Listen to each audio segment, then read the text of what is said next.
Every day there is a forgetting, and every moment there is the possibility of remembering. Remembering who you truly are, awakening to your body, to the inner world and experience of being alive. Here is where you find the beauty, the joy. Here is where you free your soma. Hello, everyone, and welcome to Free Your Soma, Stories of Somatic Awakening and How to Live from the Inside Out.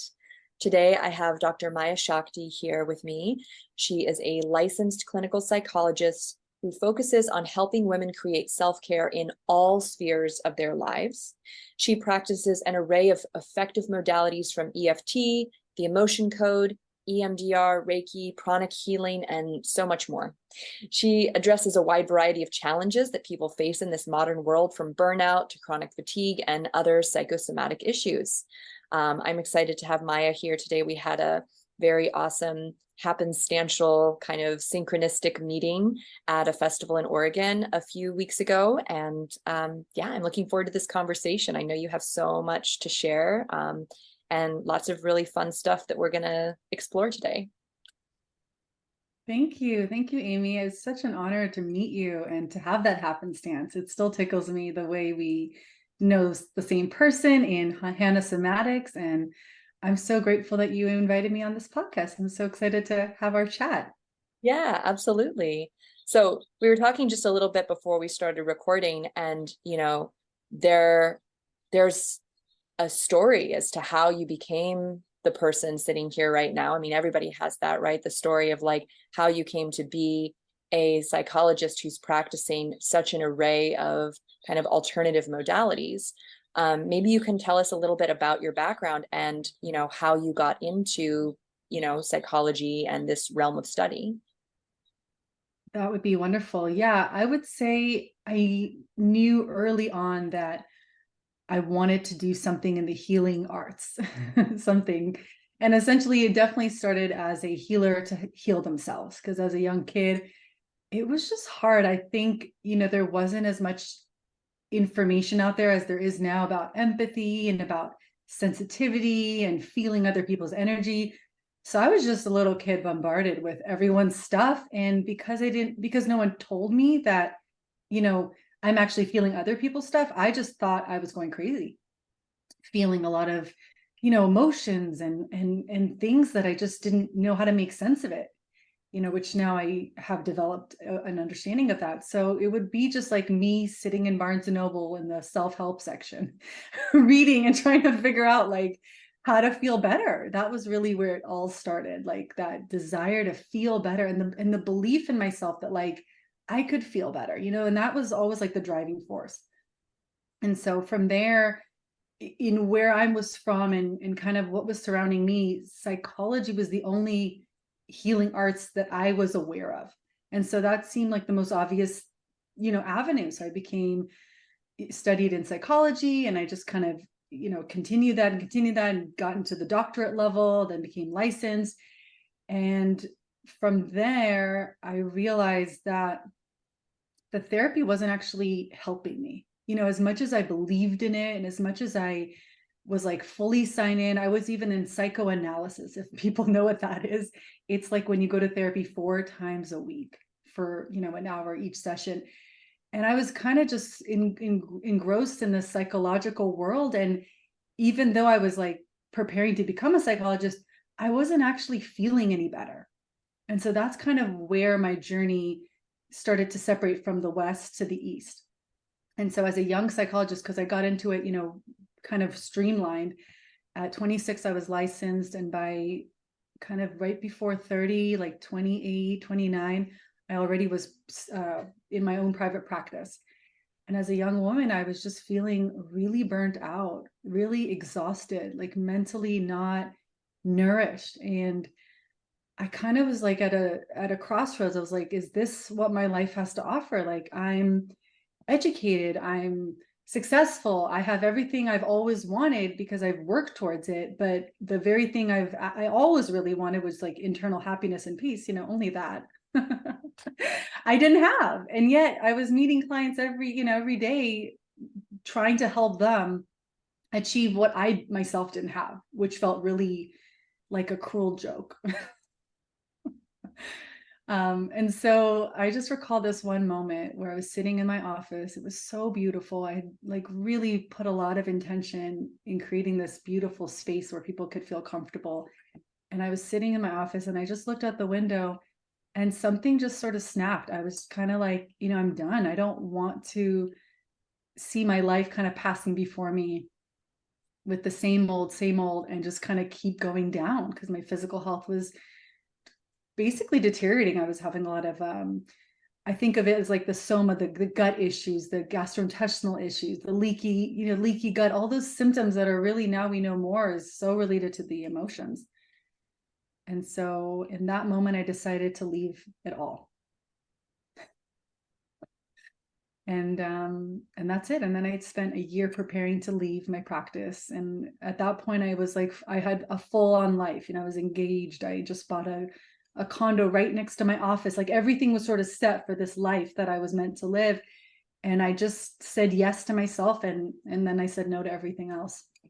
And that was really the beginning of my healing journey, like my real healing journey, because it takes levels and layers. Like sometimes we need to, not sometimes, like oftentimes we need to really go into the contrast of like what isn't working for us in order to know what can potentially work for us.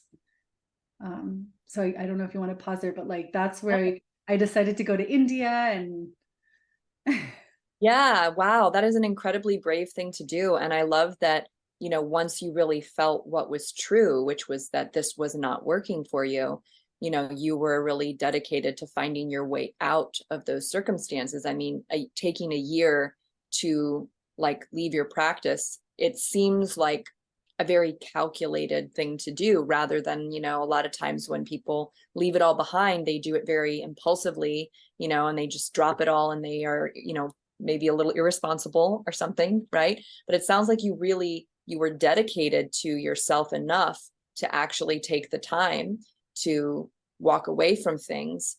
And that, I think, is really powerful. I think that's a really powerful commitment that you obviously had to doing what you felt was true inside of you, yeah, I like to think of it like life is constantly pushing us forward, and we have kind of two choices, but it's really just one. And the two choices are either get pushed or leap, right? And I felt like I was being, starting to be nudged through the health. I think health is a really incredible communicative system. Oftentimes we get really bogged down, like, oh, my body and it's hurting and the pain, but really all of these are just like intelligent systems to communicate to us that like something's not working.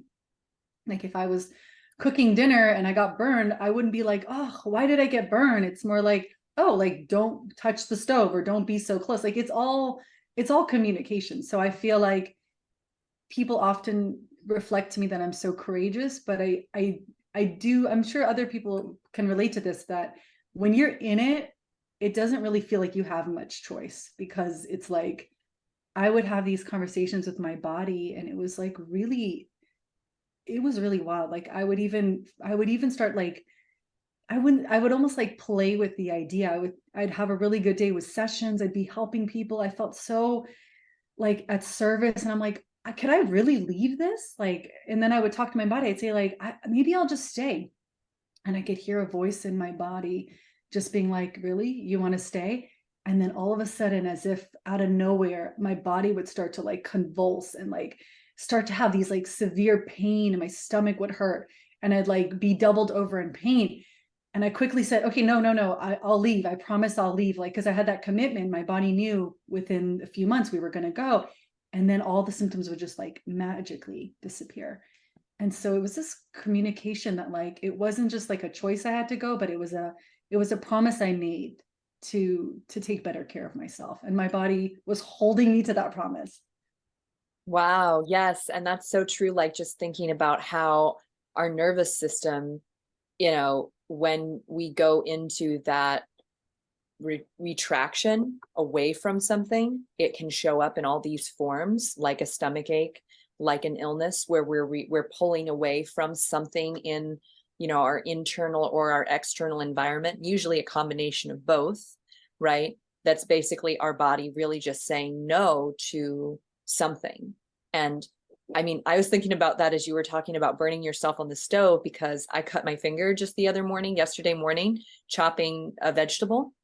And every time that this happens where I chop my finger, and it's happened quite a number of times, I kind of like, there's a part of me that looks back and goes like, what happened? Like what happened where I slipped and cut my finger with this knife? Because I'm pretty good at that. Like I'm a pretty good knife user and chopper, right? And it's always that I wasn't present. I was distracted, even just for a split second, with something in my internal or my external environment, or both, right?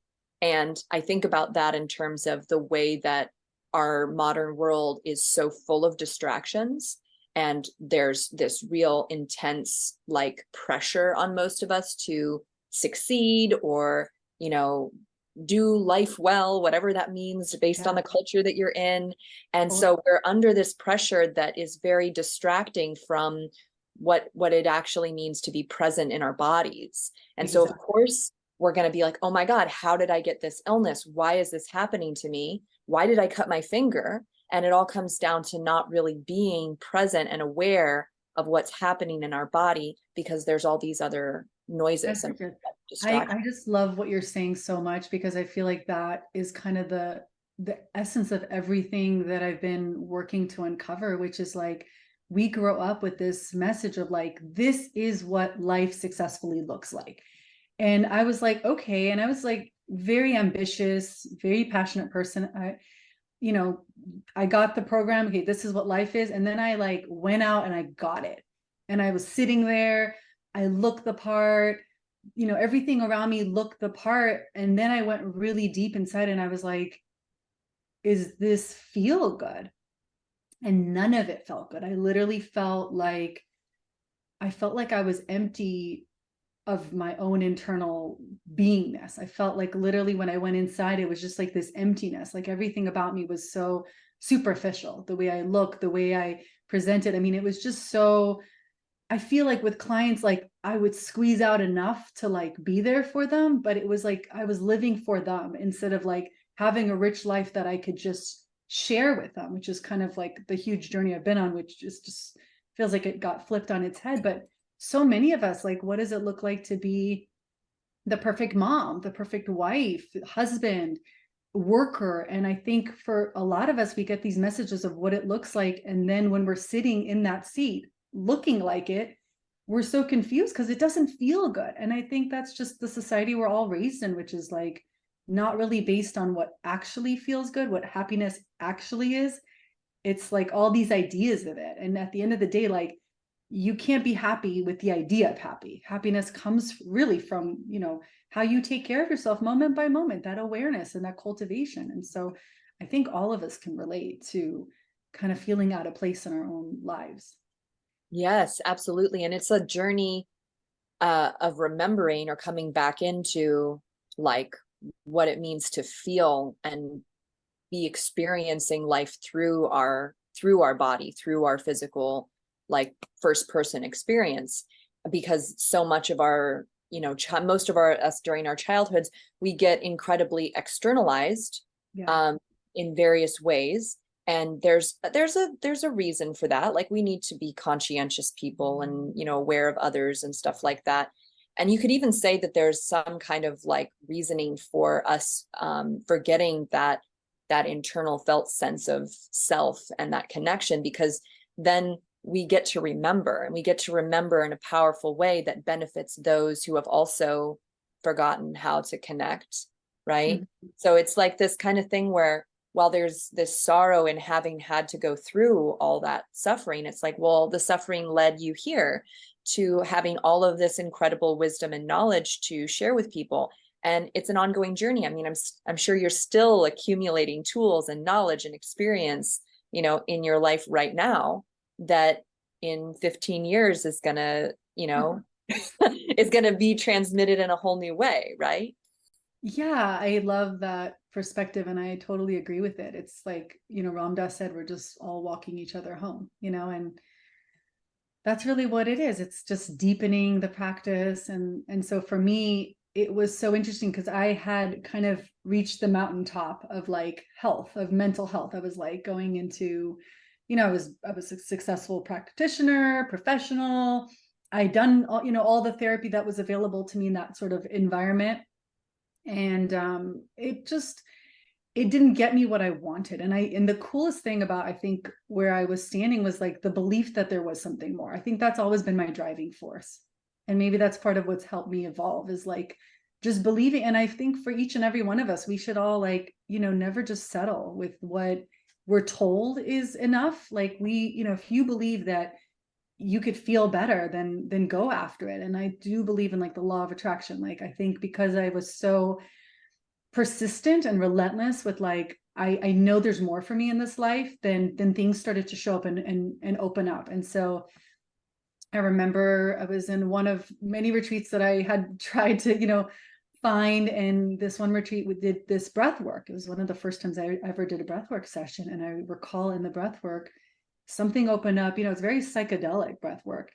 And I got this very clear message to go to India and to go by myself. So it wasn't like I was going to invite my fiance at the time. It was like, no, you're going to leave and go by yourself. And this is, I'm a person that, even though I'd done yoga most of my life, it wasn't like I was that interested in going to India. I wasn't like the kind of person that was like into any of that. So I thought it was kind of weird. I was like, India, like, what do I need to do in India? But the message was so clear. And through that year, I started to cultivate like an understanding of what I might do. And so for the first time in my life ever, I bought a one-way ticket, which is the most exciting and terrifying thing to do. And I left and I went to India, and it was scary. I remember going to like my family host at the time that was hosting me, and I literally wouldn't leave their house. I was supposed to only stay with them for like a couple of days, but they couldn't get rid of me because they were feeding me really well also. But I didn't leave for like 2 weeks. I was so afraid. And then finally I started to get more comfortable, and India became one of the places I call home now. And getting to work with new people, new modalities, getting activated by the land. I think for me, someone who just grown up so sheltered, just never leaving America, just kind of living in that bubble, to go to India and to just see the way people interact. Like, we'd be driving in a car, and just the nomenclature was very much like, oh, we'll get there when we get there, in ease and grace, and just the way people flow. And it's like this chaotic, rhythmic energy that is felt. It's unlike anything else. And I think it really just gave me the space in my cells to just breathe. I didn't, even though it was like a lot of people and it was really busy, I somehow felt more spacious than I'd ever felt before. It was almost like people in India just like they let it kind of hang out how they felt and what's going on. And that, as this very sensitive person who picks up on people's energy, whether they hide it from me or intentionally or unintentionally, I could feel it. And so in India, I just felt like people were just the way they were, and they weren't trying to hide it. And I just felt like I could finally exhale. Yeah. Oh, I relate so much. I went to India also, and it was a really big turning point for me in my life when I went in 2015. And, I think it's really great that you actually stayed with a host family for 2 weeks and let your body acclimate. I think there's sense to that, because sometimes, just even getting used to the air and the bacteria and all of that, like, yeah, I did something similar. I ended up staying with an Indian family for like the first, week or two of my experience there before I felt like brave enough to step out. What part of India did you go to first? So it was all kind of just being guided. I didn't really know too much, remember, about India at the time. And I had heard about this guru called Osho, and he had a center in Pune, and it was like very secure and safe. And I felt like that'd be a good place to kind of open up and unwind. Because again, I didn't even know what I was doing in India. It's kind of like I went on the journey without understanding why. I just knew I had to go, and I just followed my guides and my intuition. And so on the journey it became more evident, oh, this is why you're in Pune, to meet this person. It's kind of like, looking backwards. But at the time I started off in Pune. I went to the Osho Center. And then from there, it was just like spiritual boot camp, which as a person who identifies as like a major healer junkie, I was like in heaven. I mean, it was like morning meditation, dance meditation, silent meditation, walking meditate, all kinds of meditation. And I was just like, I felt like I found my home. I found my people. I was so happy. And that place, I did a lot of detoxing. I did this intense meditation. It's called Mystic Rose, something like that. And it was a 3-week workshop where the first week, all you do is laugh for 3 to 4 hours a day in a room with a bunch of other people. You just laugh, which is excruciating. I don't know about you, but that was so hard for me to like laugh, and you had to laugh. And so all these technologies really caused me to like open up in ways that it's kind of like what we talked about, like the emotions code or somatic. It's like this laughter, or then we spent a week crying. Every day we had to cry for 3 hours. And what it did is just loosened up all this stuff that I think I accumulated over the years, over the graduate school, over my whole life. And so after that workshop, I feel like I lost like 100 pounds of like stuck energy, and I felt like so free, and my dancing became more beautiful. And I just felt like literally like the light from my face started to shine through. And it was like I got to know myself in a whole different way, not just Maya, Dr. Maya, what she can do for you, but actually become my own person. And I didn't tell anyone I was a psychologist. I kind of just allowed myself to be myself and not, my title, which never really resonated with me. I always felt like just because someone goes to school doesn't make them know any more than, someone that they're working with. Yeah, yeah. Oh, that was at the Osho Center that you did these. Yes, because Yeah. I wasn't in Pune, but I did an Osho meditation that was like this 3-hour, 4-hour experience. It was like a 14-step meditation that I guess wasn't actually created by Osho, but was created by his students. And it was Ooh. something very similar. Like it took us through this process where each step of the meditation we had to like do or embody or make vocal some kind of experience. Like there was a crying section, there was like a laughter section, Yeah, that's what it there was. was, Yeah.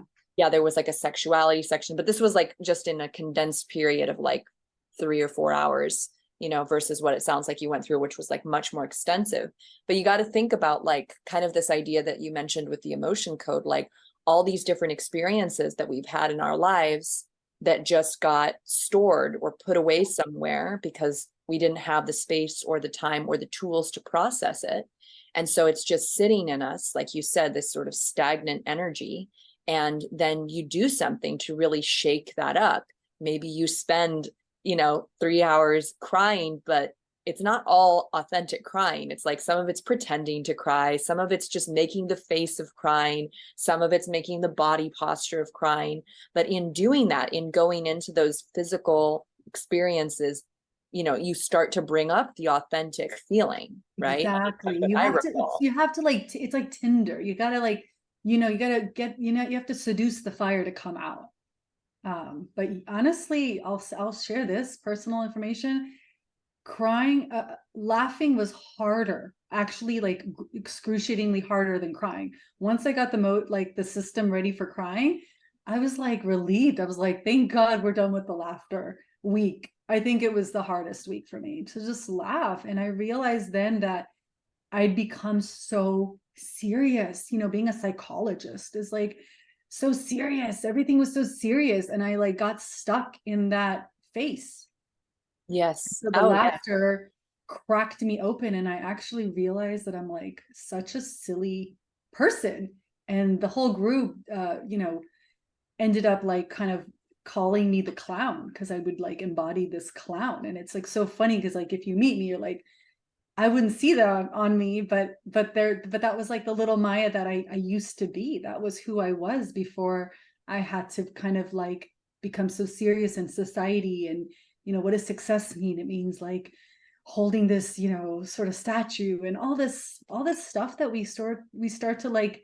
I think what Osho really like did well was like teach us how to crack open the glass that we've like encapsulated ourselves in. Right. Yeah. Have And fun.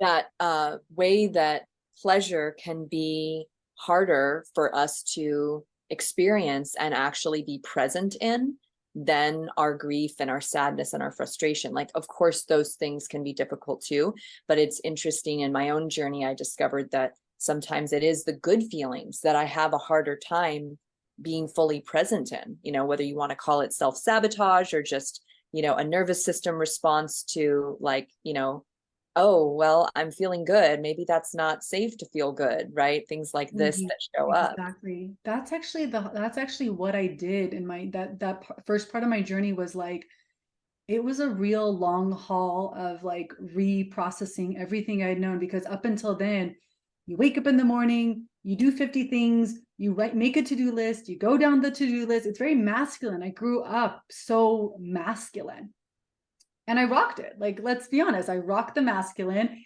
And as a consolation prize, I lost my femininity, I lost my joy, I lost my inner like freedom. And so yes, I succeeded in masculine, but I feel like that's where I just felt like I was being let down by everybody. I was being let down by the way I was raised, the society. That initial part was just so masculine.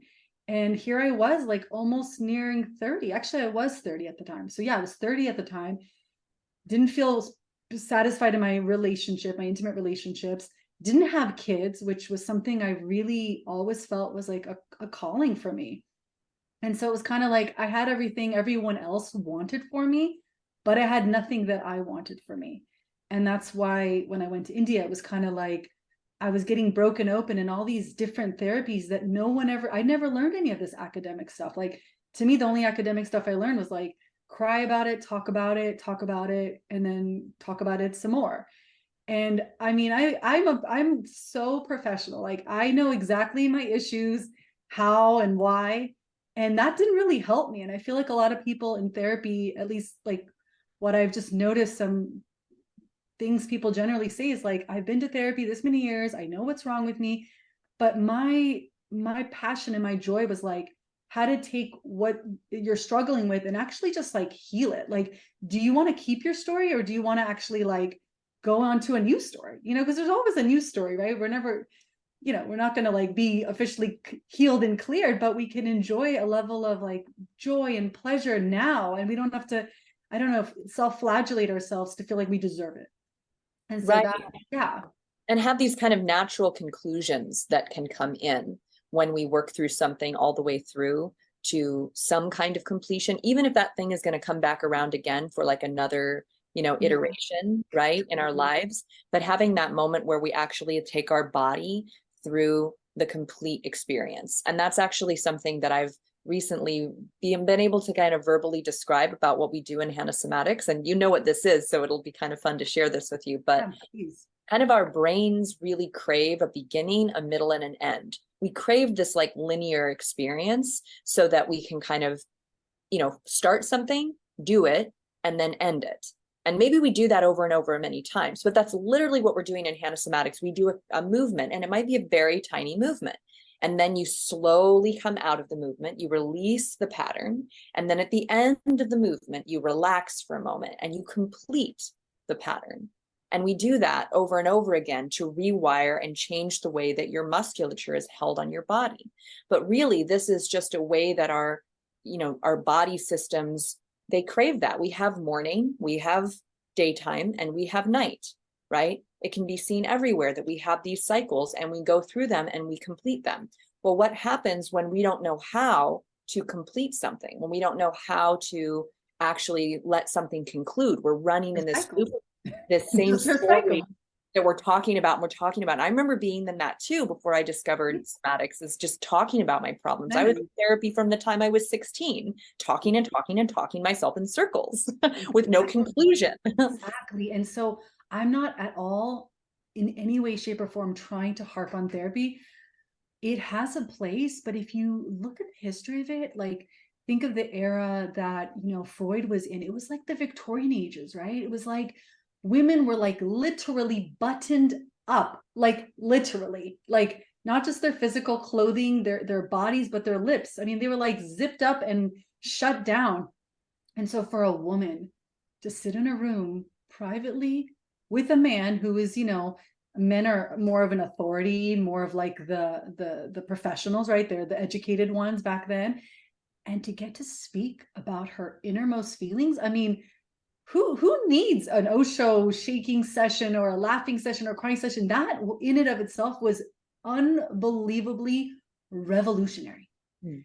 Now, fast forward, like, many years. I mean, women don't, we talk a lot. We can have a Freudian sort of speaking session with our girlfriends. Like, we need something more. Just like I always say, like, whatever iPhone you might have started off with, it served its purpose, but like, we constantly have to upgrade and evolve. And so I think therapy and where it started is perfect, as all, we all have to go on the shoulders of, our ancestors and of our parents, and, hope that our parents, raised us hopefully better than their parents raised them. And hopefully we could take what our parents taught us and kind of like evolve from there. And so to me, therapy was super helpful. And then at one point it wasn't. And then I evolved. And so for me as a psychologist, what I've always done, because that's just how I am, is I will go out and I'll be the guinea pig and I'll try new therapies that are really, maybe not as popular, in the area that I am in, like the area, the Western area. And then I'll incorporate it into my practices, but I'll incorporate it really seamlessly, because I won't just be like, hey, I tried this new thing and then like, here, try it on, but I'll have embodied it. I'll have integrated it. And then it's like, how can I not share this with my clients? How? I mean, like, do I not want to help them? So I've never actually stayed in a box of just talk therapy. And so people that tend to seek me out are patients that maybe have done a lot of cognitive behavioral therapy and are like, they're hitting a wall and they're like, I've done this, it's benefited me. And now it's like what you said, it's like, now I've come full circle and everything's kind of cropping up again and I want to do it a new way. Yes, yes. And I mean, I am so grateful that I started talk therapy when I was 16, and I had multiple therapists that I saw up until my mid to late 20s. And then at different times in my life when I've needed a therapist, I've sought one out, and it's incredibly beneficial. And some people, and this is from my experience as a somatic educator, they need that first. They actually, just like you said, the buttoned up Victorian woman who has not even used her voice to share what's going on. That's like the first step, is just to say it, to speak it, to have someone hear you and be present and, speak back to you meaningfully, right? And some people aren't quite ready for the somatic element in the beginning. It would be overwhelming, and then of course there's always going to be people who are way more, for whatever reason, connected to their body. And so starting with talk therapy, it doesn't do anything for them. They need something that's going to probe into their body, right away. So it's like every person is going to be different in terms of what they need as a starting point, as like an entry point for healing. I love that. And I think that's really the most important message, is that there is something out there for you 100% without a shadow of a doubt. And you just have to believe that and trust that. And if the therapist you're talking to is just not, it's just not feeling it, you're not feeling it, trust that. I always say to patients, like, they'll say to me, oh, I worked with this therapist and I didn't really feel it was helping me, but I stayed for a year. I was like, would you take like a supplement to like help you with something and you take it for a year? Would you take it for a year and like let an entire year go by without seeing any results? I'm like, I feel like people should have high standards and like they should expect results. And I tell my patients, like, if you don't see a benefit within like 2 weeks, within a month, a month and a half at the most, then like you need to tell me. Like I would most likely tell them ahead of time, but like I feel like people deserve to improve what they want to come and improve for. If you hired a plumber and he was supposed to help you with something, like you should see benefits. And I think therapists sometimes, I don't know, it must have been like in the therapy manual, I guess, but maybe I didn't read it. But it must have been like, because I swear a lot of therapists will say something like, you can't really expect to see results until like 6 months, or and I don't know, some people have positive results, some people don't. And I'm like, that's kind of a cop out. I feel like we should, if someone's paying you for a service, they should experience a benefit, and that's kind of like a certain morality law that I've taken on, which is like, it's like the law of non-harm. It's like, if I'm working with someone, definitely not harming them, but also if I don't see improvements, then like you need to let them go to find that other thing that can touch them, because one size doesn't fit all, I know someone right now that's in my family that she's working with a therapist and she's just in the talking phase. And I'm so happy for her. She's doing really well. For someone else, they might need that physical release. They might need that somatic thing. So yeah, for those listening right now, I would just say connect with what you're already doing and just trust, like, if it's not helping you, that there are other things out there. And luckily we're in a very rich environment right now. Like all these modalities, like they're available, right, Amy? Like I didn't Yeah, have them back, 30 years ago. absolutely. And, there are going to be combinations of things that are going to fit a specific person too, you know, and, maybe we can chat a little bit about some of the things that you discovered Yeah. when you went to India and how they became part of your self-care. Because, I mean, we talked a little bit before we started recording about self-care and how incredibly important that has been for you. And then for, your clients, and not just self-care, like taking a bath and like, doing the beauty things and like things like that we kind of associate with self-care, but like, what does it mean to have self-care in your relationships? What does it mean to have self-care in your working life? So how did these modalities that you have gathered, how did they support you in discovering that kind of self-care for your own body? Well, I feel like the self-care journey, as I think I've already mentioned, is not like it's something that you constantly, it's a relationship. It's not like you can just love your partner and then be like, that was the best day. I just like gave him a massage. I was nice. I did the dishes and like that's it. Like it's a journey and it's a relationship and it's kind of always shifting and changing because your body is not, the same. It's not stagnant. It's like the self-care I do right now is going to shift, next year. And, it's a journey. And so I think I read this book on hormones one time and it was, I think, Change Your Hormones, Change Your Life. And in the book, it was talking about how specifically in our 20s, we all have this like savings account of hormones. And so it's actually meant for us to kind of, we could be more, I guess, reckless and sort of like, that's when we build our careers, right? That's where we might go to school or work the hardest to sort of support ourselves later on in life. And so all I want to say is I definitely used all my hormonal savings account with graduate school and everything. And so for me, self-care now as a woman, in her late 30s it looks so different. It's like, how many clients can I see? How many obligations can I take on? How many chores can I do in one day? Everything is really thought out because I can't just do it all. Because even if I do it all, then I'll have to listen to my body. And my body will say things like, hey, that's too much. And so one of the greatest mantras that I've been living by for the past year or so is I want to live within the boundaries of my nervous system. I care more about that than almost anything else.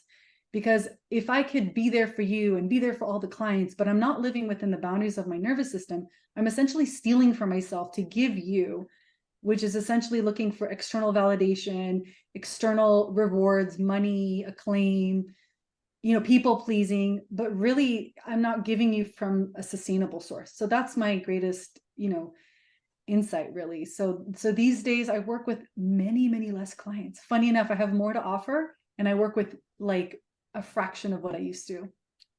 Isn't that just so silly? But that's where I'm at. And it's just something it's like I'm sitting within the seat of my own internal body and my nervous system. And so when invitations come or opportunities come, I don't think if I want to do them, which is what I used to think like, oh, that sounds great. I used to be like, yes to everything. I just let my body feel it. And I feel it. And even if it's something exciting, like a party or an opportunity, and my body is like, no, I don't want to. And we're one and the same. So I'm the voice to communicate that. And so in India, it was a complete and utter breaking down. I literally broke down in the most beautiful of ways. I mean, had a moment where I looked at myself in the mirror, and I'd felt this sense of like beauty through the hair that I had on my head. I felt pretty with this hair, but it was almost like overly attachment. Like if I didn't have hair, I wouldn't be beautiful. And so in India, I had a moment. I was like sitting in my room alone, and I'd wanted to shave my hair off for as long as I could remember, but I was always afraid because the moment I shaved my hair off, it would basically take me off the market. No one would ever look at me, and I'd be this hideous, ugly alien. And so in India, in the Osho ashram, one evening, I shaved off all my hair. I started to do these initiations where I let go of everything I thought I was in order to rebuild myself from the inside out. And so I found Hannah Somatics in Oroville, and I didn't even really know what I was getting into because I was basically just saying yes to any type of healing that resonated with me. So Hannah Somatics was one of them, and it gave me the opportunity to move so slowly and see such a magnitude of positive effect in my body, but from seemingly nothing. I mean, literally, it felt like I was just sitting on the ground with my legs on the ground, my butt on the ground, and just doing nothing and feeling these intense releases. So it was kind of turning everything on its head. Back in the West, in America, I was like working out really hard, drinking, cold pressed green juices. Like I was doing all this like self-care, like masculine self-care, and feeling, like physically I looked healthy. I seemed great. Everyone's like, wow, you're doing life like really well. But internally I was just so empty and so lost and so broken down. And now in India, I was actually breaking down, but physically losing my hair, I lost a bunch of weight. India can do that to you. and internally just like breaking down like these tension patterns. But I started to feel this sense of awakening.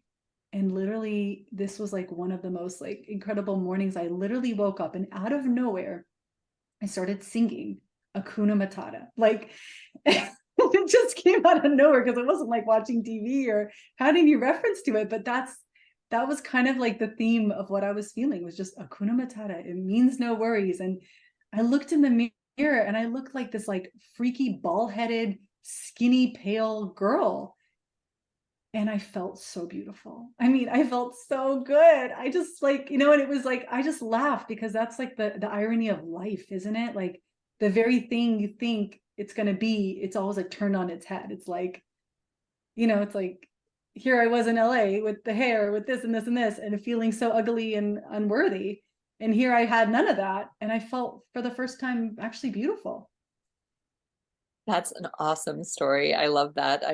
I'm picturing you with a bald head, and I'm sure you were just totally, totally adorable. My husband is super funny about shaved heads. Like he would love it if I shaved my head. I haven't done it for him yet, but he thinks that he's an artist, and he thinks that you get to see someone's face more when they have no hair. So there's something in that kind of like seeing yourself without the adornments, Exactly.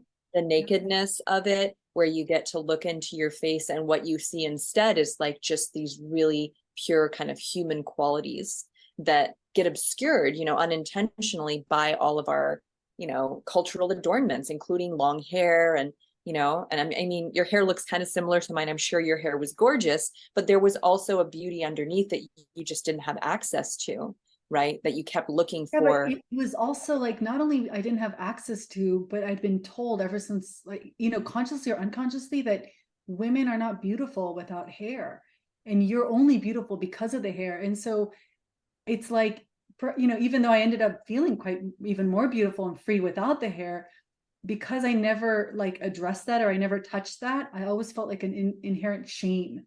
Like when I started losing my hair, which was around graduate school, and no one would know it, but I knew it. I saw the hair come out. I started feeling all this like shame and unworthiness and fear, like God forbid I don't have my hair. And so when I shaved it and I just went to the punchline, I got to take my power back. I got to reclaim my power. And even till this day, not that I have those issues as much anymore, but like if I have a bad hair day or something, like I have a newfound like embodiment where I'm just like, look, Like I'll talk to myself, I'm like, look, like you've had no hair, like nothing can scare me now. And I've told that to clients who struggle. I'm like, if you really want to feel free, then when you shave it, then it's like you can't go any lower than that. Like, Yeah. you know what I'm Yeah. saying? Totally. I feel you. I have like kind of a funny hair story because the first time that I had super, super long hair when I was like 13, 14, like mermaid hair, like down to my butt. And my entire like class was like obsessed with it. Like kids would be playing with my hair, guys liked it. It was this whole like image that I had. And when I was 16 years old, I decided to kind of do what you did, like that Joan of Arc moment where I just like buzzed off all of my hair. And my mom was like totally freaked out. She was like, "Oh my goodness," because I had a job at Wendy's. She's like, you look like a lesbian. You're gonna get fired from your job at Wendy's hamburgers." And I was like, "Mom, I have two bosses that are openly gay. It's a totally different world. Do not worry about it. I'm fine." And my boyfriend at the time was upset because he said that his mom always had long hair and he just felt that like women should have long hair. Yeah. Flash forward to years later, my hair's, pretty long again. And I have another moment like that where I just need to remove all of my hair. And I just went with a pair of scissors. And, it was kind of funny because it sort of coincided with Britney Spears doing something similar. It was like right around that time where Britney like shaved her head, and I just was like, oh man, I like feel you, Britney. Like I really feel you, and so I did that again. And it's funny because this time a different boyfriend, he said, I just don't like when women have short hair because my mother always had short hair. And so it makes me think of my mother, and I don't want to, you're my girlfriend. I don't want to think of you like my mother. And I was just like looking at this going like, what are these weird synchronicities with these particular like partners that are, it's like, it's just hair. Like I just kept saying that. I remember both times I'm like, it's going to grow back, or maybe it's not, but like, it's just hair. It doesn't really change like who I am. Right. But it did for them. You know what? As you're speaking, I'm just thinking like, thank you for your projections. Here, take them back. They don't belong to me.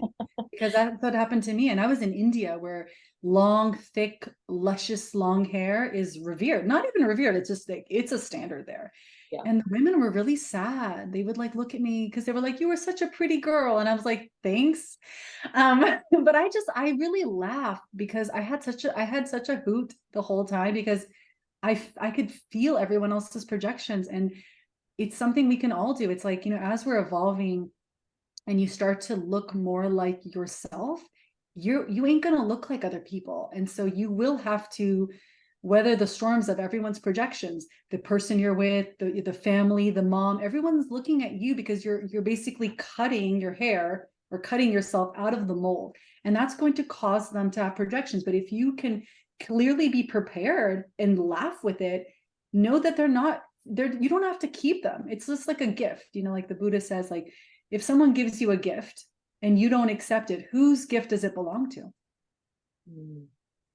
I don't need to take on your projections. So people would look at me like, did you get cancer? I mean, I got all sorts of comments and I would just laugh because I was like, you know what? I saw that it was so not me anymore. It was all about other people. And so my beauty, my freedom started to shine even more because I just started laughing and I loved it. I loved being kind of a freaky weirdo in India because as a young woman, I felt safer. So Totally. I kind of got like another, benefit of that. And so after that, I went to other places in India and everything was just so like flowy. And I'd meet this person, we'd travel together. It'd be like my travel best friend or travel partner. But I think the whole overarching experience in India was just shaking me up in every way, shape, or form. And then I got spit back up into America. And here I was like, I'm like, okay, I just been completely changed, but now I'm still working with clients. And so that's just what I did. I started to incorporate the conversations I had with myself, the experiences I had with myself. And what, as someone who like embodied it or like, got initiated into that energy, I started working with clients, but it felt different. It wasn't like the way it was before, where I was like, I am going to heal this patient. I'm going to help them. That was very like masculine, like I'm helping you. Now I would just sit back, listen to their conversation, hold a space of spaciousness. It was very feminine, right? My work was just like holding space for them. And oftentimes they would just like talk in a way that they could start to feel internally their own silence. And so that happened for a couple of years as I transitioned. Wow, that's awesome. I love that. It's a different way of approaching a therapeutic, I guess, conversation, is sort of allowing the person to open, right? Versus opening them up, versus like an activity where you're sort of, and I don't want to use this word and like, the word that comes to mind is kind of aggressing, like a little bit more aggressive, like, okay, we're going to do this thing, right? And I'm going to come at you and we're going to do this, versus let's see what unfolds. Let's see what shows up here. What, as you talk and I receive your information, I receive your energy, not just the words you're saying, but your facial expressions. And you start to interact with a whole different kind of like human intelligence, not only in you, but in them as well, And what I think is so profound is that obviously you're someone who's looking for knowledge, you're well educated, but that wasn't enough. You needed this experiential, lived, embodied knowledge, and you knew that your soul knew that, and that's what sent you on this journey, and that's what you've brought back with you. And obviously what you're continuing to cultivate is like a lived experience that we don't get just by sitting in a classroom, that we don't get when we're, like you weren't getting it sitting in your office in LA. You got it from putting your body into these different experiences with a sense of curiosity and openness, and then working with what showed up in you. Yeah.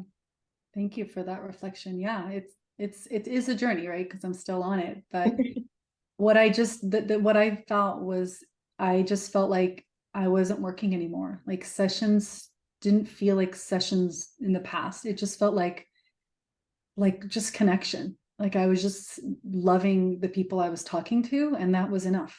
And they were getting helped way more than they were in the past. And I can't really say I know what was happening. It was just kind of a mystery to me, because I was just showing up and I was just loving them, and then things would improve and I would just trust that I was being used. And so that's actually the time where the channel started happening. So I started to channel, and I didn't know it was channeling at the time. I was just like, wow, I say some pretty cool stuff in sessions. I don't know what it's coming out, but it's like, I was like, it's almost like I myself was listening to myself being like, that's some good advice. I was like writing it down, and it only happened with these clients. And so I started to realize like, oh, that's what channeling is.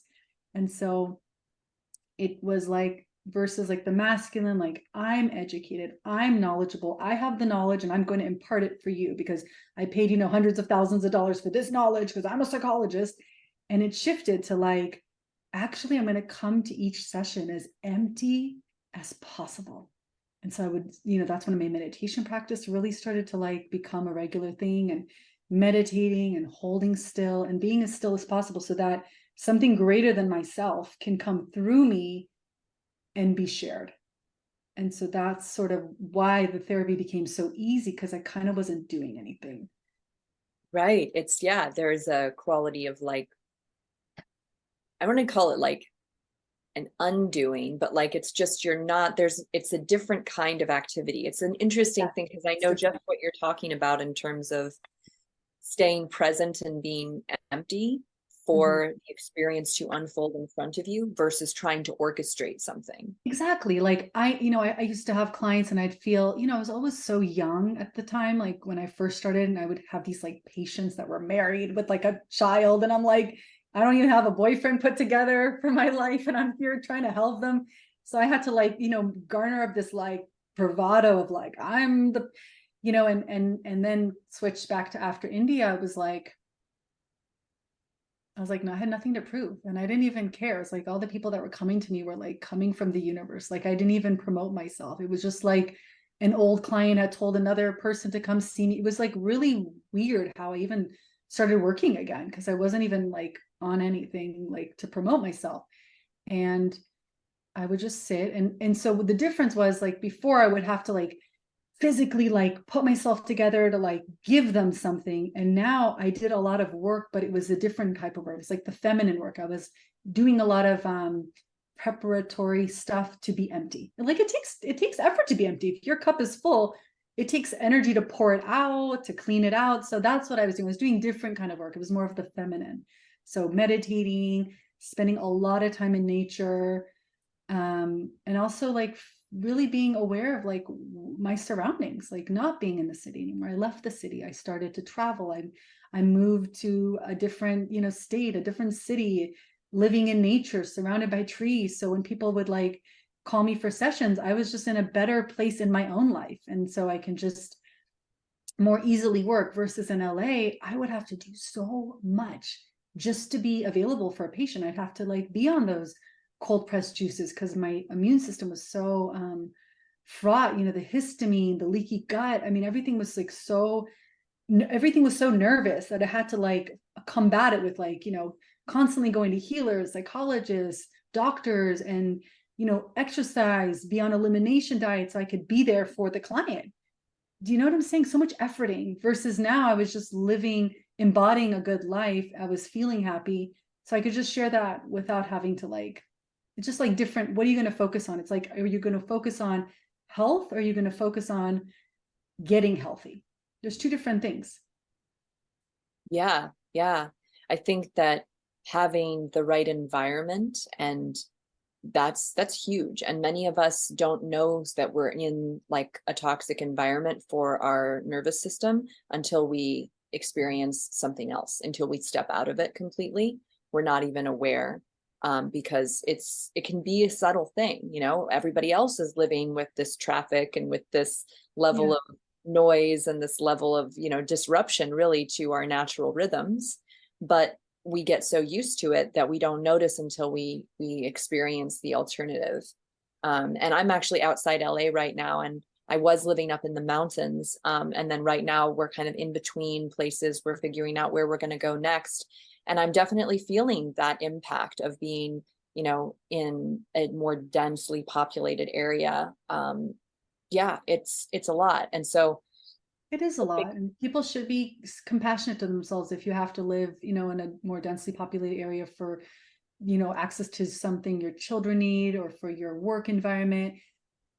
And at the same time, it's still difficult. So like, you can't just pretend like it doesn't exist, but how can you acknowledge it and then be kind to yourself, and also proactively like work with it, because if we just completely ignore the fact that it's affecting us, then the body, like the stove example, will burn us, and we'll be like, how? Like, that's very like harsh.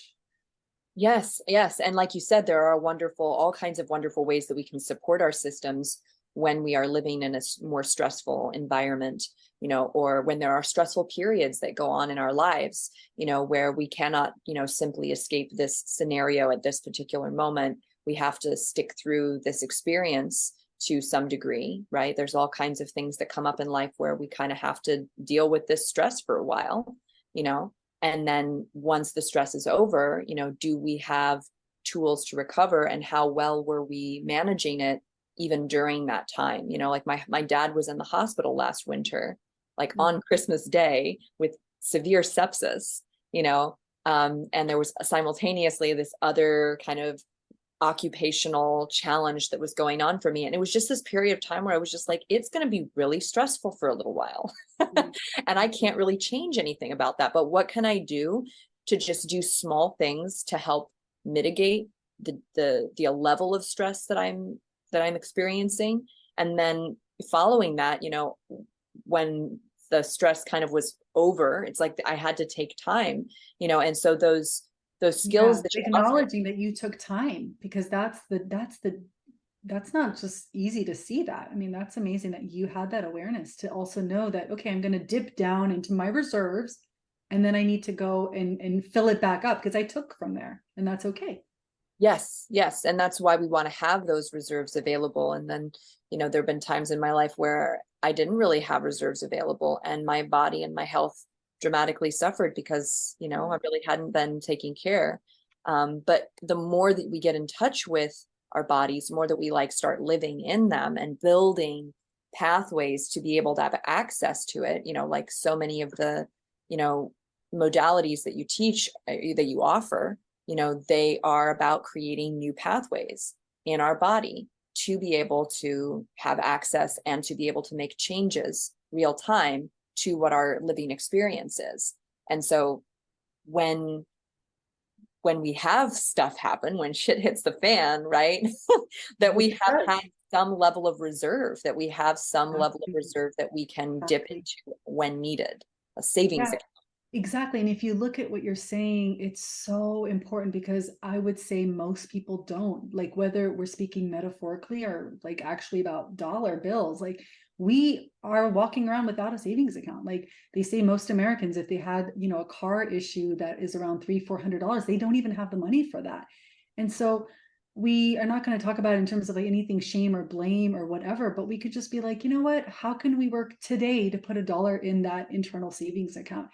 And, I think if we look at society as a whole, as a teacher, as like a guide, we would say that it's encouraging us to live unsustainably. And that's okay, because that's like the contrast, right? It's like I was living unsustainably, and I got those effects, right? And so now I'm looking at life from a whole different lens. I'm also a mother now, so it's like that has completely shifted my awareness of sustainability. Like, as a single woman, I had a different level and a different understanding of sustainability. Now as a mother, it's even more. It's like I can only do so many chores a day, even if I want to do the laundry, I can only do so many, because if I do too much, let's say on the chore front, or too many clients on the professional career front, I'm taking, money, I'm taking energy from my tank, which I get, daily filled up for my kids. And so personally, my priority is the family right now, because they're young and that they need me. That's what I'm signed up for. And so I think for all of us, it's like finding something that can start to help you cultivate that inner resiliency. And so just to name a few, I would say Hannah Somatics is incredible. It's gonna consistently unload you. It's kind of like taking a shower, but on a muscular level, unburden you, which we all get burdened, like no shame in that. Like that's why we do things like Hannah Somatics, because we're just going to assume, right? Just assume that every time you take a shower, assume you'll get dirty, right? I'm never taking like the best shower ever, and I'm like, this is it, I've nailed it, I've showered to the end, and I'm never taking a shower again. I just assume that it's part of my practices. So as you're listening to us, I want you to also think about like, we haven't like reached the mountaintop. Like I do my practices, and when I don't do my practices, I feel dirty, I just do. I don't feel like myself. Like there, like one evening last week, I ended up staying out too late, like just kind of feeling into what would it be like to not get enough sleep. And I woke up the next day, like it was almost like this emotional hangover. And I loved it. I was like, wow, this is why I sleep, 8 hours a night or whatever I need to get. Cause it was like a good expression to show me why I do what I do. Because I like to play with it. I don't want to just meditate and do all the things because some ego in the sky, some spiritual ego in the sky is telling me I should. I want to do what I need to do because it actually benefits me, So yeah. So one of the many things is the Hannah Somatics emotions code. If you don't know what that is, definitely Google it. There's a book on it. You can all easily be trained in it. And that's super powerful. I would say if you're starting your journey, better to hire someone to do it for you, just because in the beginning, it's just like a lot to unpack and it could be overwhelming. So that's kind of how I started my emotions code journey. Is I had a practitioner work on me for a year or so, and then I start to like do the cleanup maintenance. Another incredible resource, there's EMDR. That's great. I prefer actually EFT because I'm always pro the modalities that patients can do on their own. I'm constantly trying to outsource myself so that they don't need me. I don't think the idea of being a successful healer is that you have a huge client list of people that are desperately needing you. I constantly try to get myself out of a job. The beginning sessions, I'm doing it for them, but then I transition them to teach them the modalities. That's why I like the tapping, because they don't need me. EMDR is a little bit more involved. So tapping is amazing. I even have a video on YouTube, just Dr. Maya Shakti tapping. And it's literally a whole tapping session that people can just follow along, because I'm all about giving them the tools. Another incredible resource is pranic healing. That I feel, I haven't told you too much about that, but that was a huge game changer for me, Amy, was to actually be connected to a healing modality that I saw results in real time. And maybe we can talk about that another time, or if you have any questions about that, but that kind of is where I am right now as a pranic healer. So I got trained and I'm working towards more and more training just because I just keep seeing benefits in my own life, and that's what's driving me. There's nothing driving me more than results right now, because I feel like this is the era we're in. We're in such a, we're leaving behind like the intellectual, everyone knows everything about everything. You can pick up any book and it'll tell you anything you need to know, and we all know it. But how many of us are actually feeling healed and happy and peaceful? So that's what I'm. Well, because we can gather knowledge, but it's a totally different thing to actually experience and practice. And those two things, experience and practice, they take time. They don't happen in one session. They don't happen in one sitting. You know, with pranic healing, I really haven't heard of that before, but I mean, I immediately think of like, does it have something to do with breathing, or is it a different, what's the What approach? pranic healing is, it's not, it's like new, it's ancient, but it's like a modern curation of it. So Master Choa Kok Sui, who's no longer in his body at now, he left his body a few years ago.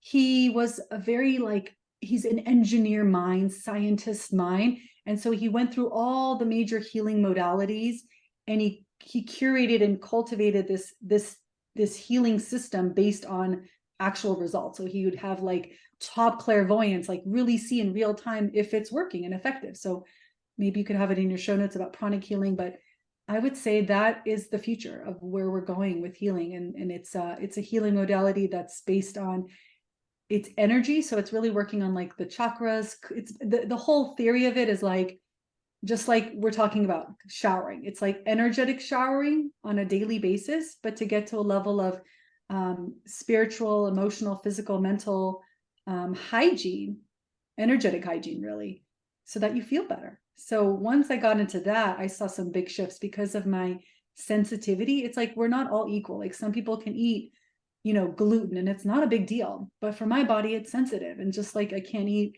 certain processed foods, I can't also digest certain energies. And so it kind of like affects me really negatively. And so what pranic healing has allowed me to do is to just clean myself.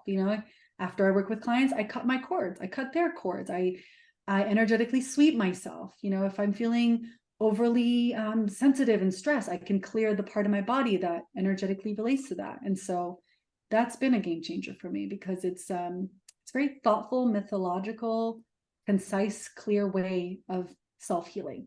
And again, like all the things I'm sharing, it's good to start with a practitioner, but the cool thing is you can do it too. And you don't need to like go become, doctor this or be a healer. I'm never like telling people to be a healer, because like there's plenty of other things we could be doing, but we are in a time right now where there's a lot of challenges, right? Like more so, it feels more so than ever. And so wouldn't it be great to just be able to shower yourself without having to like pick up the phone every time you need to take a shower? That's all I'm saying. It's just responsibility and sustainability on a financial and on any level. Absolutely. And it's empowering to the individual to be able to make a difference in their own suffering in the moment that they're experiencing it with caffeine. And that's what I love about Hannah Somatics. I will tell people, you don't need me to do Hannah Somatics. There's plenty of videos on YouTube. There's books, there's resources that are out there. What you hire a practitioner for in the beginning is to actually get a foundational understanding of what this is, when you have literally never experienced this before, when you've never moved this way before. There's a learning curve and there's a philosophy.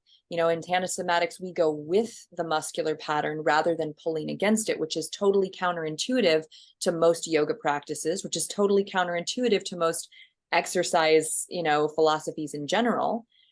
So it takes some time to learn to do that, instead of the first thing that most people do when they notice that they're in a bad posture, quote unquote, bad posture, right? Slouching, is they just straighten themselves up. They just try to force themselves out of the pattern.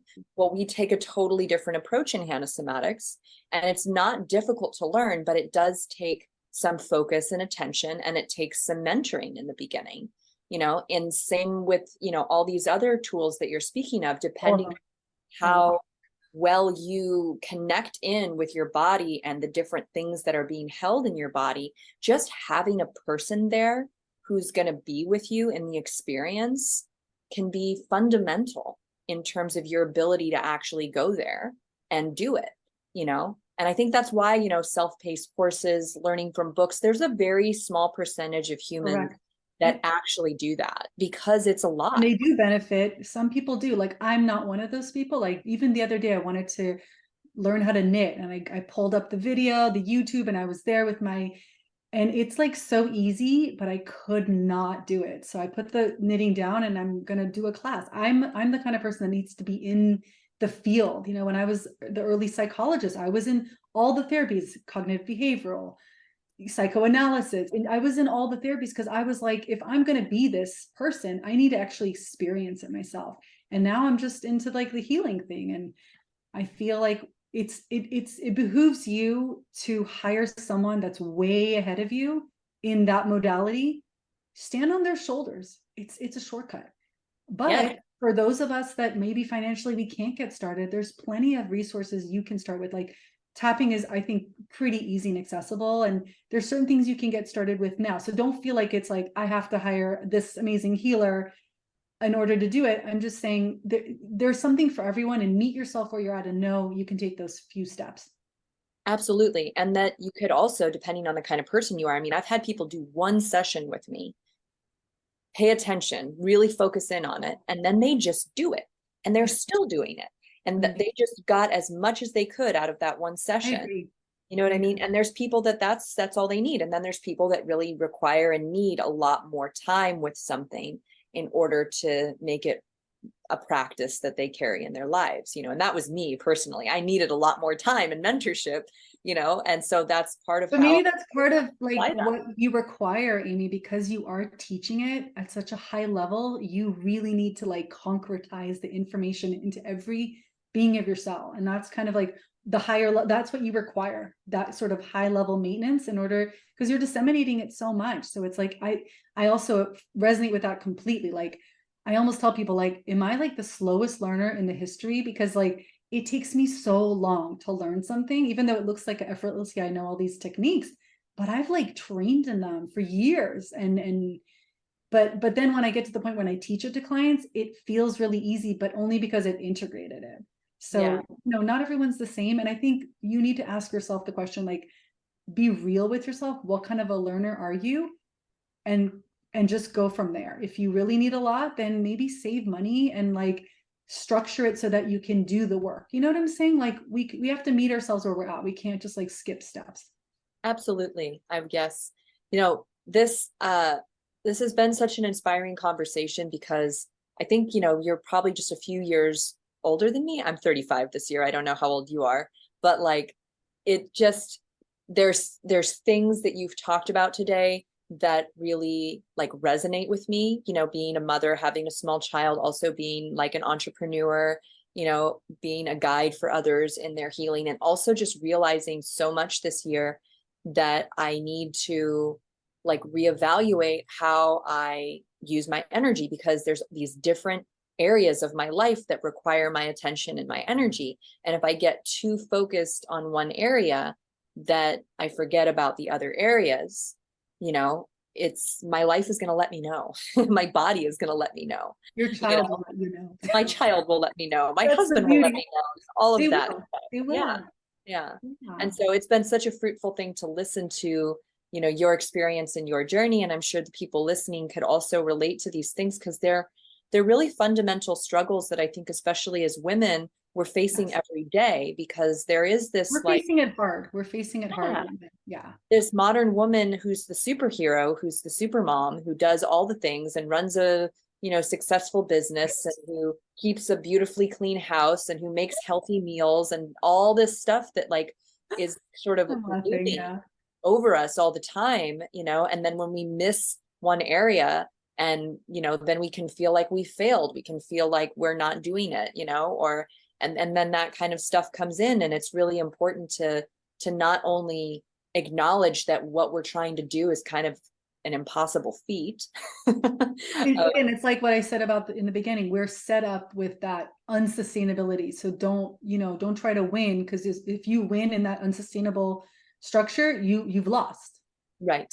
Right. But That's yeah, what happens with women. We're set up right now in it's like a complete wash. It's a complete loss. Like if you are successful in your career and you're doing the children thing, you're going to feel ashamed in one or both areas. You're never enough in the work, even if you are, and you're never enough with your kids, even if you are.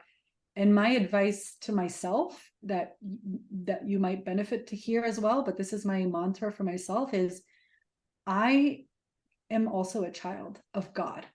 As are my children. They're my children, and I am also a child.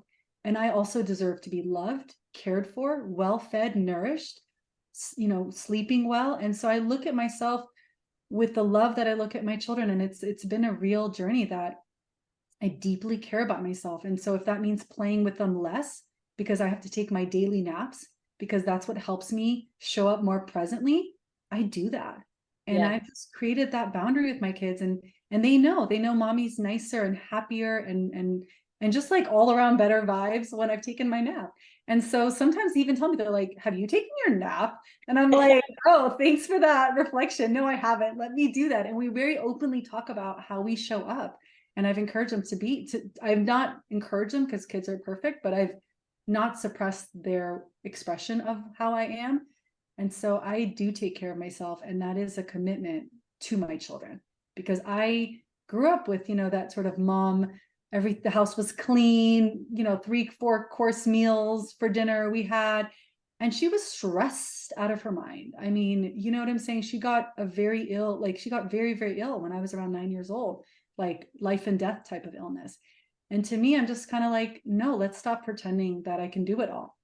right. And so the kids know, they're like, why are we only having this for dinner? Like, because that's all I can muster, Why can't we go out and play? Because mommy's tired. And I'm just real with them. I'm real with them so that they don't have to feel it anyways. Yeah, That's what I I love encourage. Be that. real.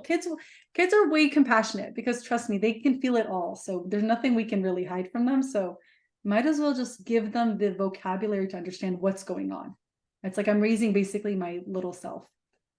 I love that. I'm gonna take that with me for the rest of the day for sure, because my self-care, and it's funny because how I grew up, my mom was also completely overextended, but Right? she was the breadwinner and like a single mom and working night shift, and the house was a crazy mess, and like my brother and I were making food like frozen burritos out of the freezer for ourselves because she was exhausted, and there are times when like I just catch myself being in that same pattern of just like trying to do it all and becoming overwhelmed. And it's like, what I really need in that moment is like to just once again see myself as I see my kid, like, oh, I need to eat something and I need a nap and I probably need to drink some water, and if I can just get those basic needs met and let everything else just chill for a moment, I can come back into that chaotic experience or what felt like a chaotic experience, and I can handle it with a lot more grace when my own needs are met, and I really am, I'm saying this now, I'm listening to you, and I'm calling all women who are hearing this right now, let this sink in a deep way, that is the key, is taking care of your well-being and your body on the regular so that you have the capacity for anything else that is there in your life to be addressed, whether it's your children or your business or your personal relationships. It's all going to stem from your connection to yourself and how you're meeting your own needs. And I'm saying that just as much for myself right now as anybody else.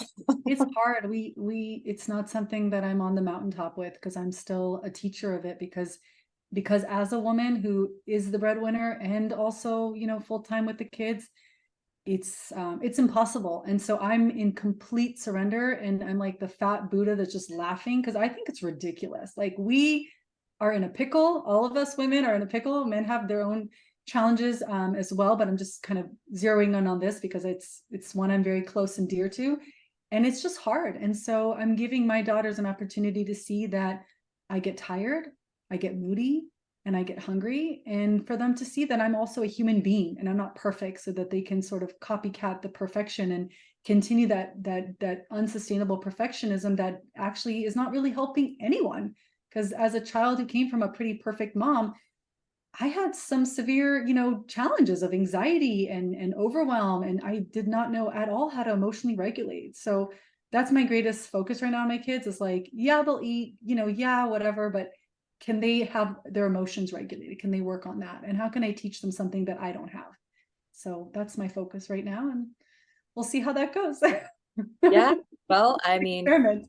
yes, it is all an experiment, and you've done such an incredible job in sharing, your experience with us today, your experience in leaving behind a whole other version of yourself that existed once, and inviting in this new being who's here in front of us, who is moving forward. As you said at the beginning of this podcast, that life is kind of, pushing us forward, and that can we go with the flow of life, and at the same time, like, take care of ourselves in the daily moments, right? And I really think that's such a beautiful message to share with everybody today. I'm sure so many people can resonate with that dynamic, right? Yeah. So thank you so much for coming on, for sharing this beautiful conversation with me. And if anybody wants to reach out to you, if they're curious about working with you or the work that you do in general, where can they find you? So it's going to be really kind of funny, because it stems from everything I've been saying, which is actually not a joke. I am really keeping it simple. I am not on Instagram. You cannot find me on any social media platforms, because I do have small kids, and I'm really creating this sustainability between my home life and my practice. But if those of you who feel called to work with me, or just to see more of what I may be doing in the future, I have one website that's currently active. It's Dr. Maya Shakti. So my first and last name, MAYASHAKTI.com. And I offer consultations, and they're really about giving you the opportunity to see what might be helpful. I'm really have a lot of resources and people in my network. So it's about, like, I also love connecting people with, like, oh, I think you'd be better to start off with the somatics, or I'm really good at, like, being a case manager. So I offer that to people for free, because I believe that we all deserve to be helped and healed. And I love to be able to be that person to support. And they can also potentially book a session with me if it resonates, but that's kind of just what I'm doing right now. I'm keeping it really simple, Amy. As much as I want to fly and kind of do much bigger things in my career, that's kind of where I'm being called right now, is just to keep it simple until maybe my kids' ages have, once it starts to get older and I have more space in my schedule. So yeah, thank you for allowing me to share that. And I have enjoyed so much our conversation. It's been an incredible, like, opportunity to reflect and be reflected, and to hear. Oh, yes, absolutely. Well, thanks again. And we will be in touch, you and I. And to any of the listeners out there, check the show notes to find ways to interact with Dr. Maya. If you have questions, check out all these incredible resources that she spoke about, of these different modalities that can support you in your self-care and handling the stress that life throws at us, right? And healing from the things that have accumulated in our somas and in our life experiences. Thank you again. Bye-bye.